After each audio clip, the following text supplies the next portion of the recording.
अंतरिक्ष के असीम अंधेरे में कहीं दूर कुछ ऐसे रहस्य छुपे हैं जो हमेशा से इंसानों को जिज्ञासु बनाए हैं। उनमें से सबसे बड़ा रहस्य है ब्लैक होल यानी कृष्ण विवर। हर कोई ये सोचता है कि ब्लैक होल के अंदर क्या है, और उससे भी बड़ी बात कि ब्लैक होल के आगे क्या है।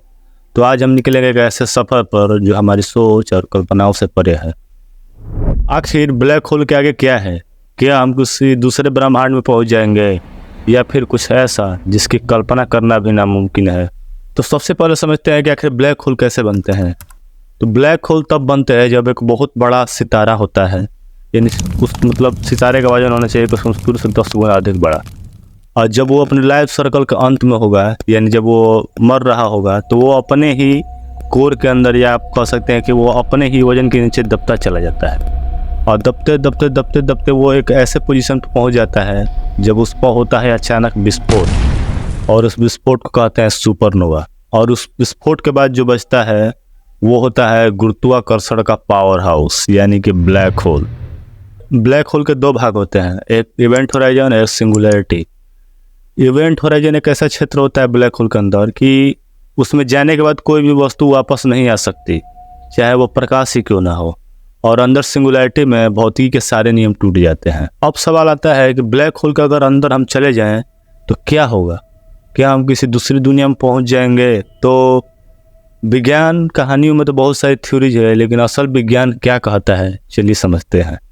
काल्पनिक रूप से वैज्ञानिक मानते हैं कि अगर हम किसी तरह जीवित रह पाए तो हो सकता है कि हमें वर्म होल का रास्ता मिल जाए, यानी एक ऐसा शॉर्टकट जो हमें इस ब्रह्मांड से दूसरे ब्रह्मांड किसी कोने में या कोई एक नया है ब्रह्मांड में पहुंचा दे।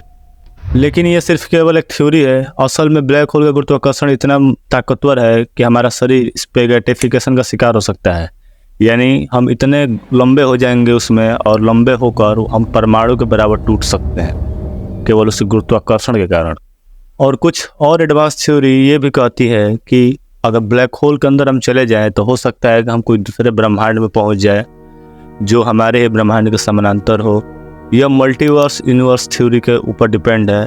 उस थ्योरी के हिसाब से ब्रह्मांड हमारा केवल एक बुलबुला की तरह है, और ऐसे कई बुलबुले अस्तित्व में है। कल्पना कीजिए एक ऐसे ब्रह्मांड के बारे में जहां आप भी हो, लेकिन किसी और रूप में, या ऐसे ब्रह्मांड में जहां भौतिकी के नियम अलग हो। स्टीफन हॉकिंग ने एक और दिलचस्प थ्योरी थी, हॉकिंग विकिरण। इस थ्योरी के मुताबिक ब्लैक होल अपने जो द्रव्यमान होता है वो विकिरण के रूप में धीरे धीरे खोता है उसके द्रव्यमान को, और एक दिन अस्तित्व में ही नहीं रहता, यानी समाप्त हो जाता है। तो सवाल उठता है ये कि जब एक दिन ब्लैक होल समाप्त हो जाएगा तो उसके अंदर की जो चीज़ें थी, जो जानकारियाँ थी, उनका क्या होगा? ये एक ऐसा पैराडॉक्स है जो आज भी वैज्ञानिकों को हैरान कर देता है। तो क्या वो जानकारी कहीं और ट्रांसफ़र हो जाती है? अगर हाँ तो कहाँ? तो आखिर में क्या ब्लैक होल का आगे कुछ है? क्या आगे कुछ नए ब्रह्मांड का रास्ता है, या आगे कुछ है जो हमारी सभी कल्पनाओं के मापदंड वहाँ पर छोटे पड़ जाते हैं? तो इन सब सवालों के अभी पक्का जवाब विज्ञान के पास नहीं है। हो सकता है कि हम भविष्य में अपनी टेक्नोलॉजी को इतनी एडवांस कर ले कि हम ब्लैक होल के अंदर जाकर उसके पार उसकी दूसरी दुनिया को देख पाए, और वो दुनिया ऐसी होगी जो हमारी सोच और कल्पनाओं से कई गुना ज़्यादा रोमांचक होगी।